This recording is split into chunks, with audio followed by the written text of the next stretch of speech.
Bonjour, aujourd'hui on va parler de produits semi-directs dans les groupes. A priori on va le faire dans les groupes finis, mais ça se généralise à tous les groupes. Donc les produits semi-directs, en fait, on va commencer à regarder le premier groupe où on a, on va dire, un sous-groupe, d'accord, et donc un problème de recherche de supplémentaires, un peu comme dans les espaces vectoriels. Si on prend un groupe à 2 éléments, il n'y aura pas de sous-groupe sauf trivial. 3 éléments pareil, parce que c'est premier, c'est Lagrange. Donc le problème commence avec 4. Et on va avoir deux situations. On va avoir donc z sur 2z croix z sur 2z. Bon, pas trop de problème, parce que là, on est comme dans les espaces vectoriels. Ça, c'est, si j'appelle z sur 2z, on l'appelle f2 quand on veut le considérer comme un corps, plutôt que comme un groupe, hein, d'accord. F2, donc c'est f2 carré.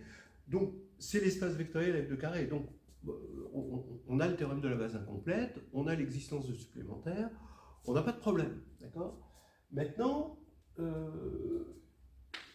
va regarder z sur 4z. Alors là, z sur 4z, qu'est-ce qui se passe?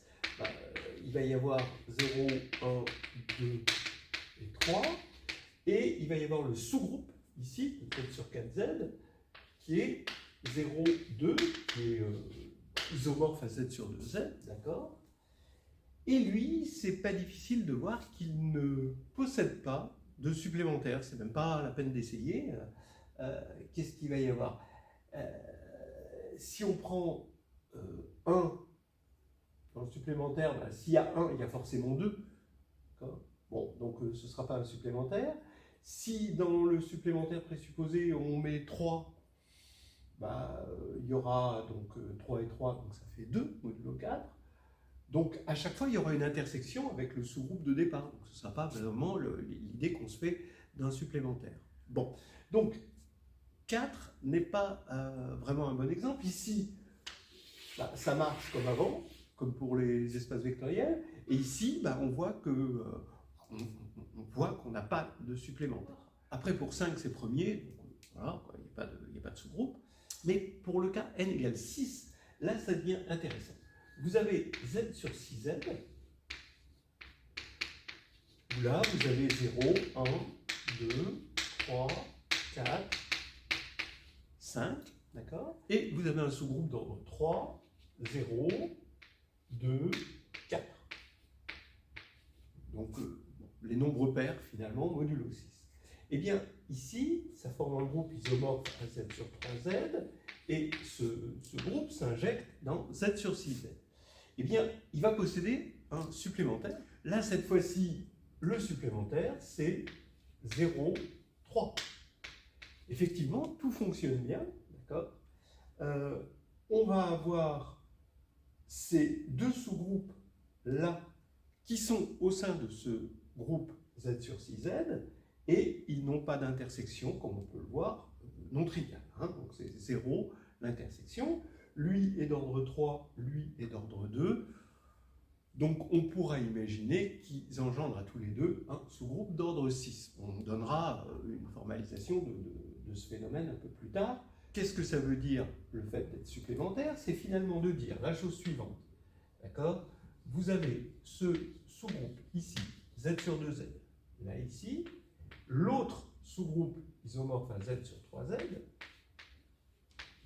qui est là ici, et quand on va prendre, on va appeler ici par exemple K, puis ici H, et quand on va faire ici z sur 6z, bon, il est additif, donc tout ce que je peux faire, c'est d'ajouter K et H. Et bien ici, j'ai un isomorphisme. D'accord? Et un isomorphisme de quoi? Là, j'ai une structure de groupe, mais là, j'ai une structure de groupe par le produit direct. C'est-à-dire que quand j'ajoute deux couples, j'ajoute terme à terme. Qu'est-ce que c'est cet isomorphisme? On le connaît, ne me dites pas que vous ne le connaissez pas, c'est le lemme chinois, d'accord? Parce que 6, c'est 2 fois 3, et 2 et 3 sont premiers entre eux. Donc, vous avez cet isomorphisme quand même bien connu. Ok, maintenant on a un autre groupe d'ordre 6, c'est S3. Il est constitué de E, 1, 2, 1, 3, donc ça c'est les transpositions 2, 3, 1, 2, 3, ça c'est les 3 cycles, 1, 3, 2. Voilà. Et maintenant, qu'est-ce qu'il a comme propriété? Eh bien, on va avoir encore une fois un sous-groupe d'ordre 3, Z sur 3Z, qui est isomorphe à le sous-groupe engendré par les 3 cycles. Lui, je vais l'appeler K. Et maintenant, on peut se demander s'il possède un supplémentaire. Alors, regardons. Eh bien, effectivement, on a E, 1, 2. Lui, je vais l'appeler H, qui va fournir ce supplémentaire. Je vous ai promis un petit théorème général, on va l'appeler un lemme. Donc j'ai un groupe fini, H et K, deux sous-groupes.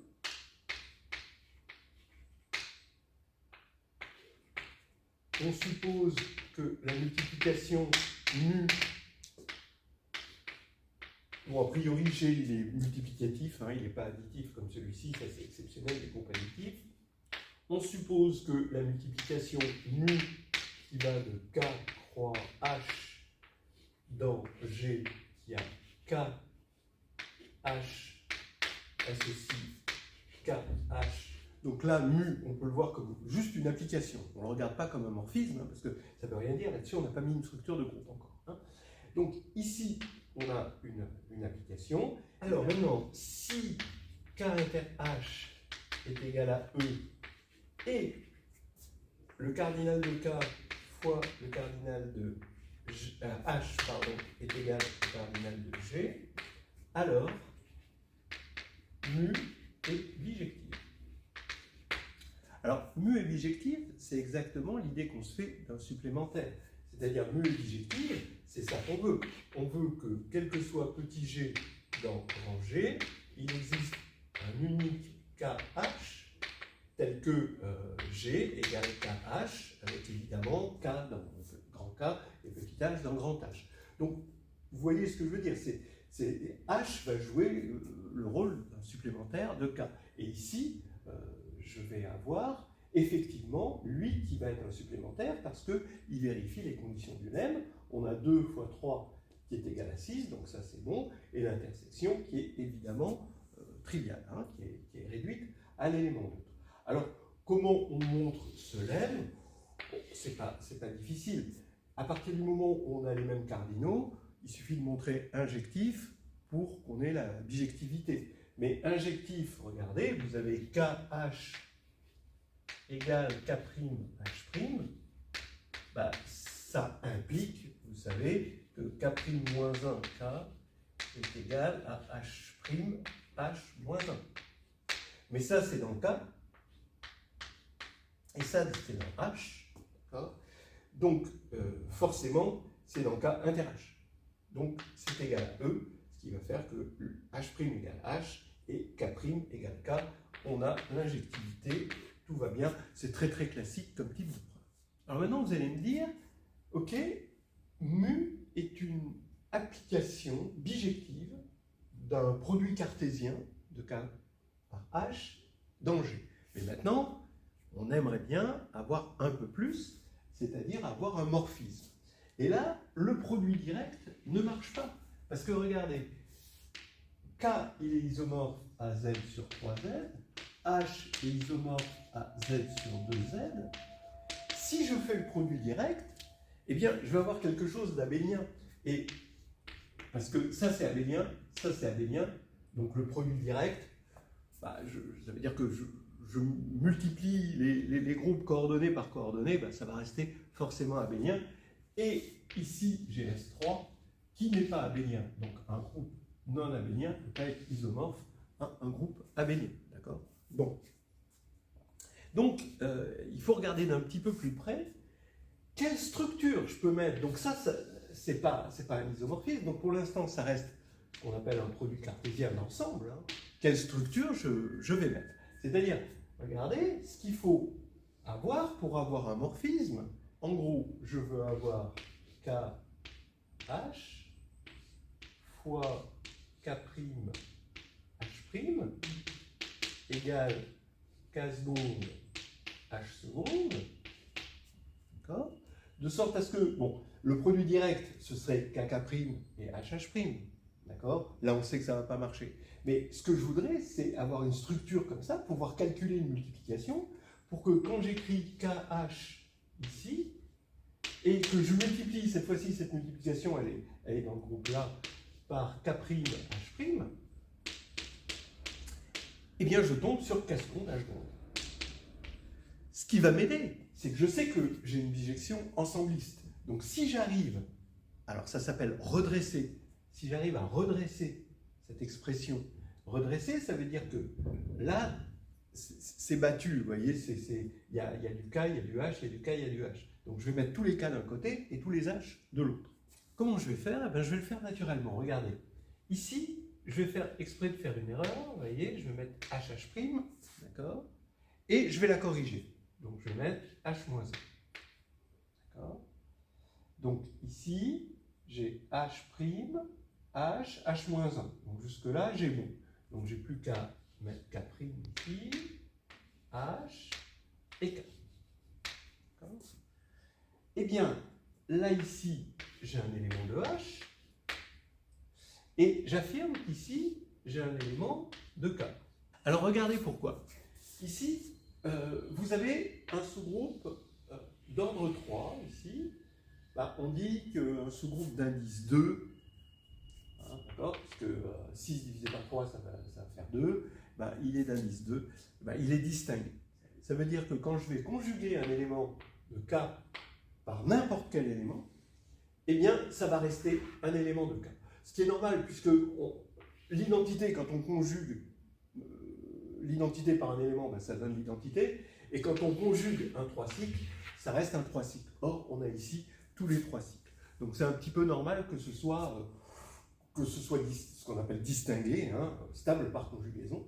Et donc en fait, regardez ce qui se passe. Ici, on a un élément de K. Ici, on a un élément de K. Donc comme on a conjugué un élément de K par n'importe quel élément, on a un élément de K, en particulier par un élément de H. Et donc on prend le produit de deux éléments de K, donc on est dans K. Donc voyez ce qui se passe. Maintenant, si on veut que ce soit K seconde H seconde, et bien par la bijection qui est ici, ça veut dire qu'il faut qu'on pose K seconde égale K fois H K' H' et H seconde égale H H'. Voilà, on a obtenu une condition pour que mu, une condition sur la structure de groupe, sur l'ensemble purement ensembliste, hein, le produit cartésien purement ensembliste ici, pour que mu soit justement un morphisme de groupe. Alors maintenant, on va le faire de deux manières. Une manière qu'on appelle interne, une manière qu'on va appeler externe, par opposition à la manière interne. Et ça, vous pouvez le trouver dans le chapitre 2, hein, de Histoire hédoniste, Nouvelles histoires hédonistes, de groupe et de géométrie. Alors, voici le résultat que l'on a prouvé. On va s'y arrêter un petit moment. Et qu'on peut trouver, la preuve détaillée hein, dans Nouvelle histoire hédoniste de groupe et de géométrie, chapitre 2. Vous avez K et H, deux sous-groupes du groupe fini G. On suppose 1 que K est distingué dans G, 2 que K inter H égale E, ce qui va être vrai si les cardinaux sont premiers entre eux, et 3 que le produit des cardinaux est égal à G. Alors, qu'est-ce qui va se passer? Eh bien, on dote le produit cartésien K croix H de la structure de groupe qui est écrite ici, c'est-à-dire le couple KH et le couple K'H' se composent pour donner K HK' H-1, HH', ce qui est bien dans K croix H, donc c'est bien défini, et parce que K est distingué évidemment, et en fait cette structure, on la note avec ce produit semi-direct. Vous voyez cette petite barre à droite par rapport au produit direct. Entre K et H, hein, vous avez une croix avec une barre à droite. Et vous allez avoir un isomorphisme. En fait, c'est toujours le même mu, hein, la multiplication. Mais cette fois-ci, pourquoi c'est un isomorphisme? En fait, c'est tout simple. C'est un isomorphisme parce que c'est par transport de structure.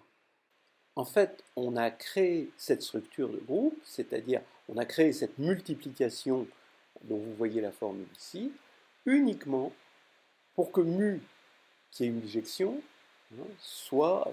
devienne un morphisme. À chaque fois qu'on a une bijection entre un groupe et un ensemble, on peut faire sur cet ensemble une structure de groupe de sorte à ce que la bijection soit un morphisme. Ça s'appelle le transport de structure. Voici les plus célèbres des structures de produits semi-directs internes, c'est-à-dire qu'à l'intérieur de Sn, eh bien, on a An, produit semi-direct avec Z sur 2Z, c'est ce qu'on vient d'obtenir pour n égale 3. Ici, je vais prendre An, le sous-groupe alterné, qui est, donc les éléments de signature 1, qui est distingué, puisque c'est le noyau de la signature qui est un morphisme. Et là, j'ai plus qu'à prendre une transposition, d'accord ? Et ça engendre le groupe à deux éléments, avec une transposition, et ça va me donner, comme une transposition n'est pas alternée, l'intersection c'est juste l'élément neutre, et ça va bien vérifier toutes les hypothèses qu'on a ici, et on va avoir un produit semi-direct interne. On a GLN de K, là, bon, je ne suis plus dans les groupes finis, j'ai les groupes infinis, mais ça marche aussi. GLN de K, SLN de K, qui est distingué puisque c'est le noyau du morphisme déterminant. Et je vais prendre comme supplémentaire, cette fois-ci, K étoile.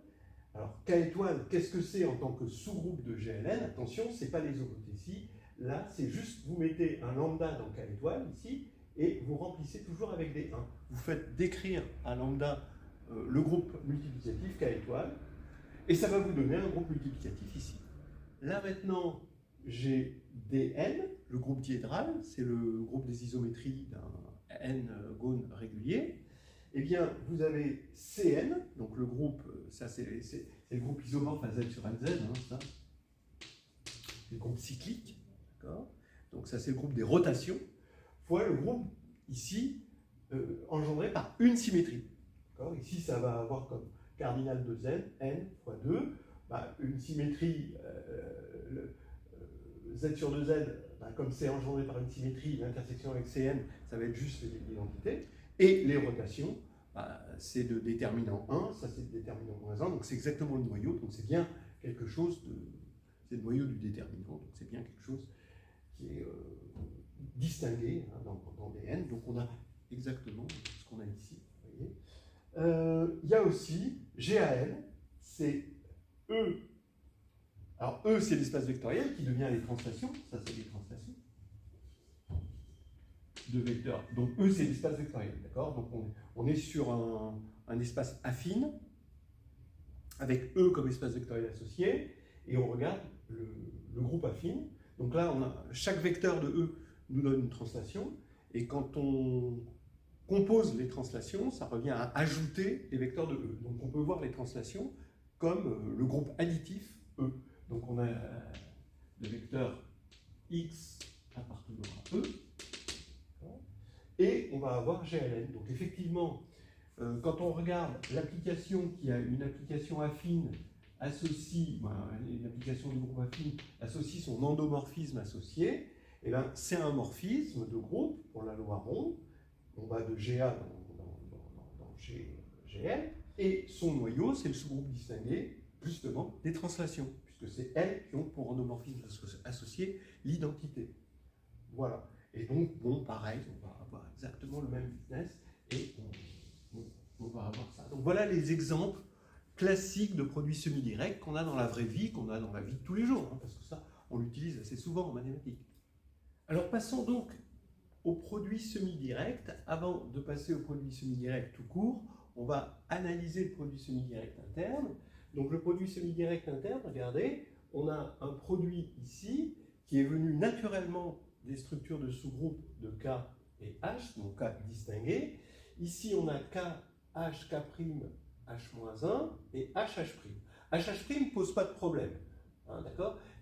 K pose pas de problème, mais c'est ici ce micmac, cette cuisine qu'il y a entre le petit h ici et le K' ici que l'on va analyser. Alors, d'abord, on va regarder EKH fois EK c'est l'élément neutre de K, hein, fois H-1. On voit que ici, avec cette formule, ça nous donne EK-EH, où EH, c'est l'élément neutre de H, évidemment. Bon, donc là, pas de souci. Maintenant, regardons la conjugaison de cet élément-là, donc KEH par EKH. Donc, je multiplie par EKH à gauche et par son inverse que je viens de trouver ici à droite. Bon, on fait le calcul, c'est vite fait. On va avoir HKH-1 et ici, pardon, oui, H, pardon, oui, fois EKH-1. Donc à la fin, on va avoir HKH-1 EH. Donc, on voit bien que ici, on va retrouver la conjugaison de H, de K par H. Donc on sait qu'on a une structure de groupe avec ça, hein, par transport de structure, parce qu'elle vient de G. Mais on aimerait bien se rassurer de voir pourquoi c'est une structure de groupe, pourquoi c'est associatif, pourquoi c'est une structure de groupe où ça c'est distingué, l'ensemble de ces éléments-là, eh ben, c'est distingué dans le groupe, etc., etc. Donc, on peut se poser ces questions et regarder ça formellement. Et ensuite, une fois qu'on a formalisé la chose, on se rend compte qu'on peut se donner H et K, et on aura une structure ici, sur le produit cartésien K croix H. Alors maintenant, H et K ne sont plus des sous-groupes, c'est des groupes à part entière qui ont leur vie propre, d'accord, ils sont plus en colloque chez G, et on va maintenant, à partir de K, créer des groupes isomorphes à H et K, où ils seront tous les deux en colloque, ils seront à l'intérieur d'un groupe G. Regardez, le groupe G, ici, ça va être ça en tant que produit cartésien, ensemblistement, ça va être ça. K tilde qui va être isomorphe à K, ce sera l'ensemble des K EH, l'élément neutre de H, dans K parcours grand K. On veut que ce soit un sous-groupe distingué de G.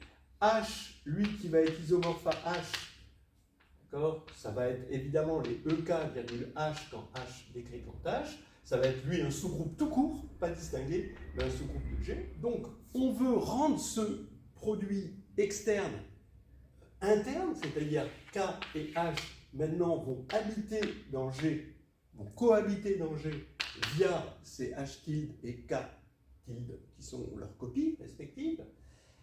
Et bien maintenant, qu'est-ce que je vais mettre? Ben je vais écrire un KH, K'H'. Ici, je vais écrire K et je vois qu'il y a un micmac que je vais appeler phi de H, K'. C'est mon micmac que je vais essayer de comprendre. H, H'. Ça va appartenir à K, normalement. Et donc, je vais analyser l'application qui va de H3K, qui à HK donne H.K, qui va être mon phi de HK', ici. Donc, je dis le HK parce que là, ça part de K. Et quand je vais analyser l'élément neutre, l'élément symétrique, ainsi que, je ne vous fais pas tous les calculs, mais regardez dans Nouvelle Histoire d'Hédonisme, ainsi que l'associativité, eh bien, je vois que nécessairement, pour avoir une structure de groupe sur G, avec ça, il faut que phi vérifie un certain nombre de choses. E.K égale K, voilà, EH.K égale K pour tout K. HH'.K, ça doit être H.H'.K.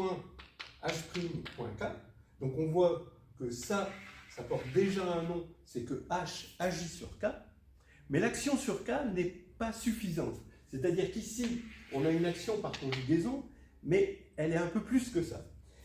Regardez, on veut que H.K', soit égal à H.K fois H. K', et que bien sûr h.k-1 soit égal à h.k le tout moins 1. Ça veut dire que on veut une action de h sur k, mais par automorphisme. Et effectivement, vous vous rendez compte que l'action par conjugaison, c'est une action par automorphisme. Vous voyez, hein, parce que j'avais h kk', par exemple, h-1, qui est égal à h k h-1 fois h k', h-1. Donc c'est une action par automorphisme.